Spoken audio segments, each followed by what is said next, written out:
UFC 229 is this weekend, and Conor McGregor's back. He's gonna be looking to try to reclaim his lightweight title from Khabib Nurmagomedov after he was stripped. These guys are both in their prime. These are both the top athletes of their division. Khabib is undefeated. Conor McGregor on top of the world right now. It's a striker versus a grappler.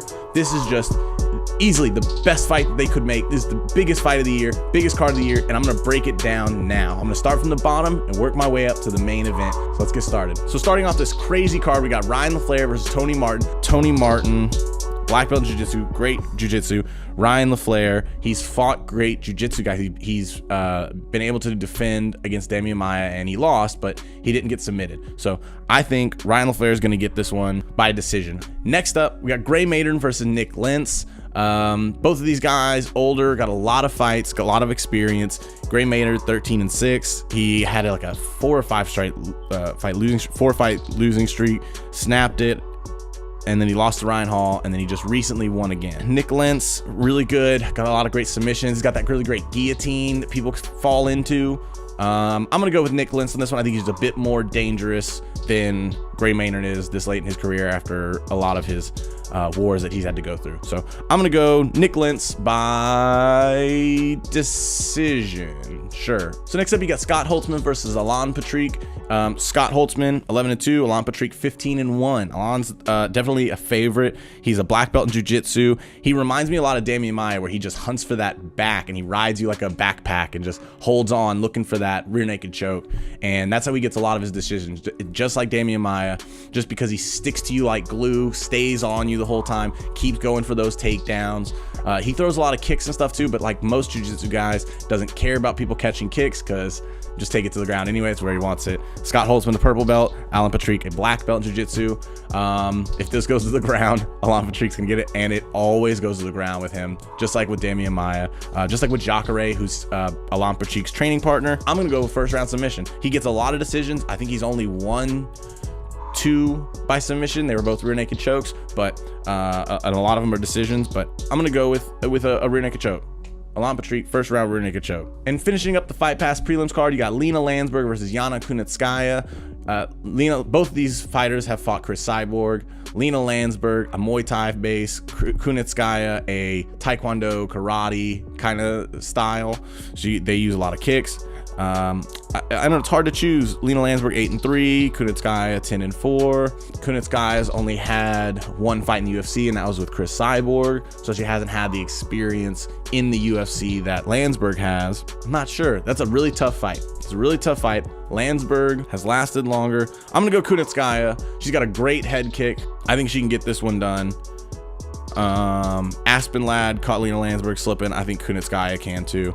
I'm gonna go with Yana. Next up, starting off the prelim card on FS1, you got Aspen Ladd versus Tanya Evinger. I never wanted to against Tanya Evinger because she's from Houston, but Aspen Ladd is one of the best prospects in women's MMA right now. She's 6-0. I think she was like 8-0 or 8-1, something like that as an amateur. So a lot of wins. She's recently KO'd Lena Landsberg, who was a title contender against Chris Cyborg. So just a lot of power, great striker. She's big. Tonya Evinger, great wrestler, veteran. She was an Invicta champion, beat a lot of people, beat Yana Kunitskaya. All around a generally awesome fighter. She's just a little bit older in her career. She's 37. She's had a lot of fights. What is she, 19-6? She lasted 3 rounds against Chris Cyborg, so longer than any of the rest of these fighters have. I never want to root against Tanya Evinger because she's from hometown, but I'm going with Aspen Ladd because she's a crazy great prospect. Watch out for her. That's going to be an awesome fight. Good fight to kick off the FS1 card. Next up, you got Vicente Luque versus Jalen Turner. I'm so excited for this fight. Came from the Ultimate Fighter, and that dude is good. He can hit hard. He's got great range. He's really tall, lanky striker, hits at the end of his punches. He's got great technical striking, good Muay Thai striking, uses kicks, punches, knees, uses all kinds of stuff, diversity of strikes, and every one of them hits hard. So I could definitely see him winning, getting a knockout. Vicente Luque, though, has just as much power, if not more, is just as technical, if not more, has had a lot more experience in the UFC, fought a lot of guys that were really experienced. In his last fight, he was patient. He timed Chad Laprese's jab perfectly, waited for it, and cracked him with it, dropped him. Really crazy KO power. I'm going Vicente Luque, but Jalen Turner is someone to look out for. He's a great prospect. I think he's going to do some awesome things. Vicente Luque, though, just as patient, just as powerful, if not more, and has had more experience in the UFC. I'm going to go with Vicente Luque by first round KO. And if you're looking for a fight to bet on, where you were looking for a big underdog, I think the biggest underdog of the whole card, Jalen Turner, big underdog against Vicente Luque, you could definitely make some money, and I could totally see him winning. It's not like he can't beat Luque. So if you want to make some money, I'd say go for Jalen Turner, but he's a big underdog. First fight in the UFC, so this is going to be definitely an uphill battle for him. Next up, you got Sergio Pettis versus Jussier Formiga. If you're looking for another underdog pick, I'm picking Jussier Formiga. Sergio Pettis has looked great. He's been doing awesome things. He's got great striking, technical striking, fast. He's got good jiu-jitsu off his back. He's strung together some great wins. But Formiga is a black belt in jiu-jitsu, black belt in judo, great off the ground, got 10 submission wins, 11 decisions. So he's what, 21-5, loses to the best of the best. He's got losses against Ray Borg, Henry Cejudo, Joseph Benavidez, John Dodson, Ian McCall. Those are all of his losses. All great top contenders. So I think he's no joke. Sergio Pettis definitely has been on a good run, had a lot of great wins. You know, he just recently beat Joseph Benavidez in a split decision, so that's a great win. Benavidez, I think, was ranked number 1 or 2. You got Henry Cejudo, who he lost against, but by decision. He beat, before that, 1, 2, 3, 4 guys. Brandon Moreno, one of them. John Morago, another one. He gets a lot of decisions. He doesn't have the finishing power, I think, that Formiga has, though. Formiga's got that jiu-jitsu to go off of. I root for the jiu-jitsu guys most of the time. I'm going to go with Formiga, underdog on this one. Then you got another fight that I'm looking forward to, Michelle Waterson versus Felice Herrig. Michelle Waterson, one of my favorite fighters, a karate hottie. She's got great striking, great karate game. She was the atomweight champion coming into the UFC from Invicta. So she was undersized, trying to move up a weight class, and she struggled at first.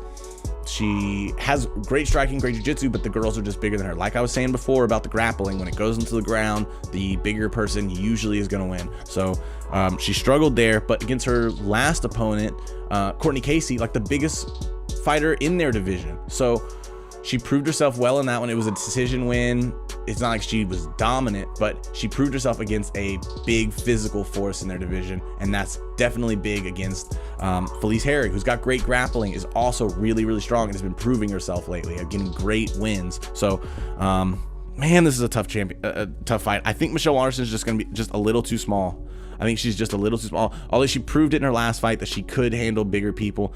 I think unless they make an atomweight division, she's going to have a tough time grappling against the bigger grapplers. I'm going to go with Felice Herrig on this one, I think by decision. Next up, you got a heavyweight fight, Derek Lewis versus Alexander Volkov. I'm so excited about this fight. Neither of these guys are going to the ground. Derek Lewis never wrestles, doesn't do jiu-jitsu, hates it. Alexander Volkov, also not the greatest at jiu-jitsu wrestling. He definitely is more of a striker, would rather keep it on the feet. They're both top contenders in the heavyweight division. I would assume the winner of this fight gets the heavyweight title next. So this is an important fight in the heavyweight division. We're not going to talk about Derek Lewis's Ngannou fight, but Derek Lewis has great power. He gets KOs out of nowhere at any time. He's got head kicks, which is crazy with his bad back. He can throw head kicks even while it's hurting for rounds, for 3 rounds, up to 3 rounds that we've seen. So Derek Lewis, man, big power, great kicks, technical boxing. He's got great reversals. People try to take him down, and he can reverse them and end up on top and then land ground and pound, which is really good. If Volkov goes for a trip, I can definitely see Derek Lewis flipping him. Volkov, great striking, tall, lanky, definitely more fit for this division, but he's a slow starter. Derek Lewis is a fast starter. Derek Lewis wants to get the fight over quick so his back stops hurting him. So I'm going with Derek Lewis just in case I see him somewhere out in public. I don't want to pick against him ever. Never root against Derek Lewis, but I also think he can definitely win this one. Alexander Volkov keeps his hands down, especially when he gets backed up against the cage, and when Derek Lewis hits hard, I expect Volkov to back up. He'll be a slow start. He'll take that first round off. He'll try and get Derek Lewis to get tired, let him just overextend himself and just miss and throw shots, but I don't think Derek's going to do that. I think he'll back him up against the cage, land some good heavy shots, and Volkov's hands are going to be caught low, and I got first round KO Derek Lewis, the Black Beast. Next up, you got OSP, Ovince St. Preux versus Dominic Reyes. Ovince St. Preux, 23-11. Dominic Reyes, 9-0, undefeated. What a great prospect. He's only had 3 fights in the UFC. 2 of them by TKO, 1 of them by submission. So he's kind of proving that he can do it all. He's one of those guys that, like Eric Anders, came over from football. So he's got the athleticism, he's fast, he hits hard, and he's technical and learns from his coaches. He watches a lot of tape. He analyzes his opponents. Even back in his LFA days, when he beat Jordan Powell by that KO head kick, the one that went viral, he said he was watching how he moved and how he laughed at all the punches. So he watches tape on all of his opponents and figures out a game plan and knows what to do. So Dominic Reyes, great fast leg kicks, technical fast hands. He's aggressive, so he's going to start off fast. OSP takes a while to get started. His hands get low, but man, he has crazy power. You can't ever count him out. He can get a KO from anywhere at any time. He's also got great submission threats. He's got that Von Preux choke, the Von Flue one. So you've got OSP, who's powerful, who has submissions and great KOs, but it's kind of been win-loss, win-loss. Then you got Dominic Reyes, who's been an unstoppable force so far, 9-0, a lot of TKOs, KOs, head kicks, great low kicks, great strikes, starts off fast and aggressively. This is going to be the biggest fight of his career. I'm going with Dominic Reyes. Next up, probably my favorite fight on the card, just below the Conor McGregor and Khabib fight, which is definitely my favorite. Tony Ferguson versus Anthony Pettis. This is definitely a contender fight. Winner of this fight's the winner of Conor and Khabib. So all eyes on this fight. It's not really being talked about a lot because it's being eclipsed by Conor and Khabib, but I definitely want to focus on this one. Tony Ferguson on the top of the division. This dude is an animal. That's all anyone talks about, is how crazy he trains and how crazy he is in the gym. He fights like a two-man. He's one of the most aggressive strikers in this division. He uses elbows, kicks, punches, knees, strikes, all kinds of strikes from all over the place. He has a super dangerous guard. Eddie Bravo, jiu-jitsu black belt. Not only does he have a dangerous guard as submission threat, he's got elbows from the guard, stuff that no one really used before. People are starting to do it a lot more now, but using those elbows from inside a closed guard, he's tough as anybody. He gets rocked and dropped in a lot of his fights. He keeps his hand out. He can get caught. He tries to do a lot of really crazy things, and those are higher risk, high reward things. So Tony Ferguson is definitely a threat, but Anthony Pettis, man, former champion, also title contender for the 145 division when he fought Max Holloway. Anthony Pettis has just been up and down because when he tried to make down to 145, he was, I think, draining his body too much. And now that he's back, 155, he had that great rebound against Michael Chiesa, who also, like Pettis before, had a rough weight cut and who's now moving up. So Pettis 2.0 is here, has great kicks, great boxing fundamentals, as always, has phenomenal jiu-jitsu, just like Tony Ferguson. This is a great matchup. They're both pretty even. I'd say Pettis is a more technical striker, with Tony Ferguson being more wild with his striking and using different things. Tony Ferguson, I'd say, is a better on the ground, but Anthony Pettis is also great in jiu-jitsu. Tony Ferguson has the wrestling advantage, I'd say, for sure, but Anthony Pettis has fought a lot of wrestlers. He's been a champion before. He's got the experience. Anthony Pettis has the experience advantage on Tony. So this is such a great and even matchup.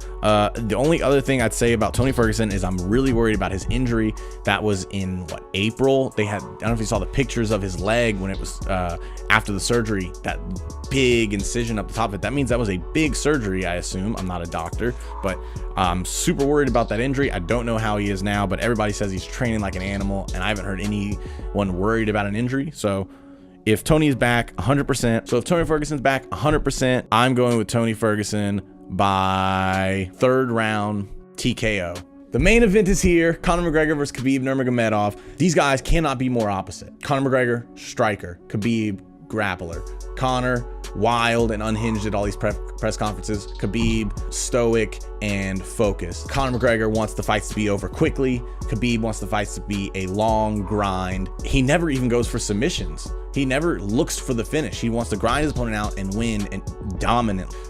Conor wants to finish it quickly. Conor doesn't have a gas tank. Khabib does. I mean, what else? There's so many opposite things about these guys. Khabib, devout Muslim. Conor, I don't know what his religious preferences are. I don't think he has any, really. These guys just Conor, all about the money. Khabib, I think he just lives with his whole family. I don't think he worries about money at all or cares even. Some of the other important things making this fight is Conor's got the mental warfare game. Will the mentality affect him? Conor is best when people are rushing forward into him and he can angle out and make them walk into his left hand. Khabib, if he rushes into him and just pushes forward, which he already does, that's his style. Khabib pushes forward and grabs you and grinds you against the cage and tries to just take you down and lay ground and pound on you. He'll triangle his legs around both of yours on the ground. He'll keep a top half guard, hold an underhook. He'll use great wrist control when trying to hold down his opponents and just hit him with that left hand. I think Conor's got 15 minutes at most to win this fight. After that, we know Conor's gas tank is bad. So the pros and cons for Conor. Conor is a great striker. He's got great angling ability. His boxing fundamentals have only gotten better, especially after his fight against Floyd Mayweather. He's got more experience against higher level opponents. We know Khabib is, what, 26-0? He hasn't fought the level of competition that Conor has. McGregor's got the mental warfare edge. He's been here before. He's seen these fights before. He's been in the spotlight while Khabib really hasn't. Some of the things I think we got to watch out for against Conor is he's got cardio problems that we've seen. We've seen that in the Mayweather fight. We saw that in the Nate Diaz fights where he manages his output. He overexerts himself too early in the round trying to get that finish. And later in the rounds, that's when he suffers. And that's when Khabib could take over. So what are Khabib's strengths? He's a great wrestler. He's got that sambo background. He's got devastating ground and pound. He can walk through almost any punch. He gets takedowns over and over and over again. I think Khabib's problems are he's open to strikes. He's not a technical striker. If Michael Johnson, who's also a southpaw and who also has great power, just like Conor, if he can wobble Khabib, I think Conor McGregor can also do it and maybe even knock him out. So I've got Conor McGregor by first round KO. Do I think Khabib can win? Yes, this is not one-sided either way. Conor McGregor is actually the underdog right now. So if you're looking to place your bets, get in early because the Conor McGregor money is going to probably flood in the day of the fight. That is my official pick. UFC 229. This is a crazy card. I cannot overstate that enough. This is going to be one of the best fights, biggest fights of the year. I wonder if it breaks 2 million buys. We will see. But thanks for watching. I'm going to be doing a post-fight video next week on Sunday. Follow me on Facebook at the Undercard MMA. Follow me on Instagram at MMA Undercard. Subscribe to me on YouTube. That really helps. Share videos, all that stuff. Thank you so much for watching and look out for the next week's video. Thanks.